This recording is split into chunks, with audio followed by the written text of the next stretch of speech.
You know when you walk into a modern corporate conference room and you hit a single button and suddenly like the screen drops, the presentation loads, and the audio just perfectly swells around you? Yeah, everything just magically works. Exactly. But the hardware making that seamless magic happen is completely hidden. So today, we are doing a deep dive into a spec sheet we got from HDTVSupply.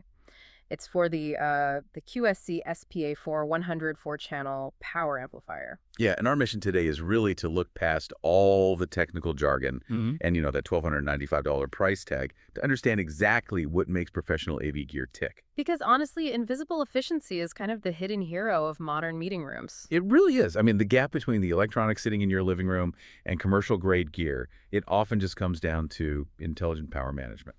Right, and the specs say this unit is a Class D amplifier, which means what exactly? So it means it uses rapid electronic switching to amplify the signal.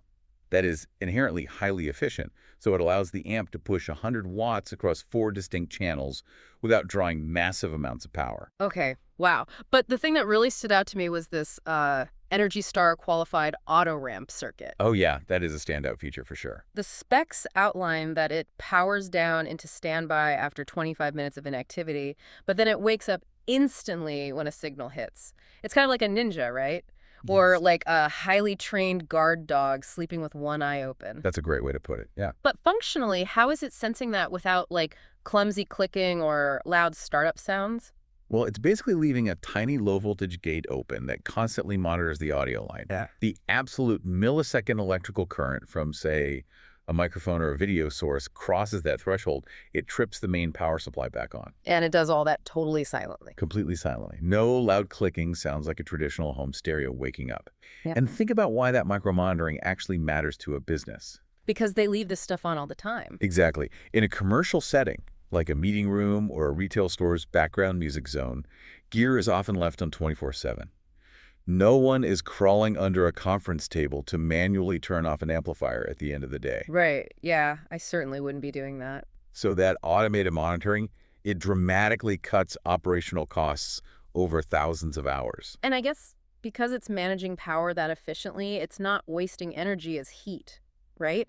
Which explains how a unit pushing 400 total watts doesn't just melt down, especially since it has absolutely no internal fans. Yeah, it is completely convection cooled. Which means what, practically? It uses the physical metal chassis itself as a giant heat sink.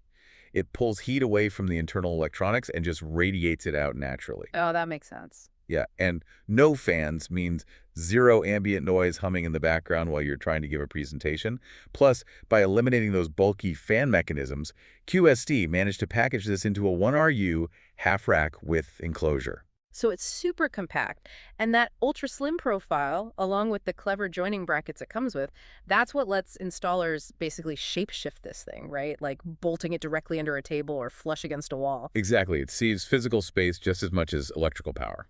I also noticed the spec sheet highlights that it can bridge channels, meaning you can combine outputs to push 200 watts into 4 or 8 ohms, or 175 watts into 70 or 100-volt systems. Right, and for anyone unfamiliar, a 70-volt commercial system lets installers daisy chain dozens of speakers over incredibly long distances, like down a massive office hallway without any signal loss. But wait, looking at the physical connections on the back, they use these Euroblock connectors instead of the standard audio jacks you plug into a TV at home. Why use something like a Euroblock? Well, Euroblocks and bridgeable channels are all about commercial flexibility and security. They're built for a permanent environment. But if you bolt this thing out of sight under a table and strip the speaker wires directly into a screw-down Euroblock, doesn't that make it an absolute nightmare to troubleshoot if a component needs swapping? I mean, it might take a few extra minutes to wire initially, but standard plugs are actually a liability. Yeah. Euroblocks prevent the single most common troubleshooting nightmare in commercial spaces, which is human error. Oh, right, like someone tripping over a cord. Exactly. You strip the wire, screw it down into a block, and plug that block securely into the amp. It guarantees that a stray foot swinging under a conference table won't accidentally kick out a standard audio jack right before a CEO's major presentation. That is a very good point. It really is designed for strict set-it-and-forget-it reliability. It really is. Which honestly puts that $1,295 price tag into perspective. especially knowing it is backed by a 6-year warranty if you register it. Yeah, you aren't just buying sound amplification. You're paying for completely silent operation, energy efficiency, and total install flexibility. Yeah, hardware that actively protects itself from being accidentally unplugged. Precisely. It is the peace of mind that the system will wake up silently and work flawlessly the moment someone walks into that room, year after year. So next time you are in one of those seamlessly wired conference rooms, you'll know there's likely a silent, hyper-efficient amp bolted right under the table you're leaning on, doing all the heavy lifting. Hidden out of sight, but always ready. Which leaves us with a final thought to ponder today. If our background audio equipment can be this hyper-aware, monitoring low-voltage gates to sleep like a ninja and wake in a millisecond, how long until every single piece of infrastructure in our buildings operates on this exact same level of invisible micro-efficiency?